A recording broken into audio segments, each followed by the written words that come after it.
Hey there, it's Michael Shannon with Elite Physiques. Now, if you're just getting started with foam rolling, one of the first questions is, what kind of foam roller do you need? Now, if you've looked online or at your local sporting goods store, there are a lot of options out there, so how do you pick one? Well, let's go through a few options right now. This first one here is a soft to medium foam density. It's probably one of the softest ones you're gonna find. You can actually squeeze the foam a little bit. From here, we go up to a medium to hard density. It's still gonna be solid like this. It's still gonna be foam, but it's gonna be a little more firm. After that, we go into these kind of things. It's like a PVC pipe, plastic that's hollowed out, and then on the top is just a foam. So there's like a smooth section here, there's like some ridges or some bumps, so you can kind of hit the muscles a little differently depending on what part of this foam roller you roll on.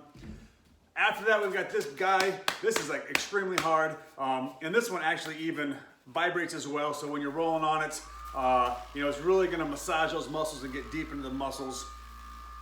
And after this kind of thing, there's like some knotted ones with just big gnarly knots on here and that are just really gonna dig into their muscles. But those are a little extreme, so don't start way up here. I would start as soft as you can find. So the soft to medium foam density is gonna be the best place to start because it's gonna be the most forgiving. So as you're learning to roll, as you're figuring out your sequences, you're gonna figure out what areas of your body are the most sensitive, where the most knots are.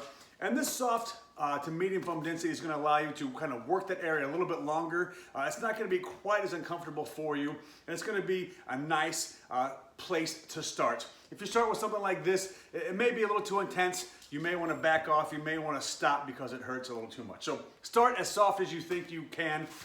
Start as soft as you can find. And even this thing, I still keep it in my arsenal and I still use it. There's always going to be a place for this one, and then you can move up from there. Another thing is size.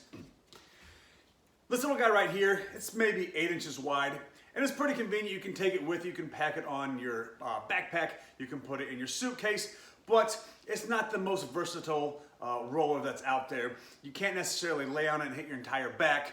You can't hit, a wide range of your legs or both legs at the same time. So this is a little specialized. I would recommend, something that's maybe 2 feet long, a little bit longer. These are gonna be your most versatile pieces. You can hit most of your muscle groups with these, and this is gonna be a lot easier to start off with. So, as a recap, start as soft as you can. You can always move to a harder one later, but this is gonna be a great place to start soft, and then go, medium to long. This is gonna be great and versatile and hit a lot of your muscle groups. So, those are the first things I would start with. If you have any other questions, let me know.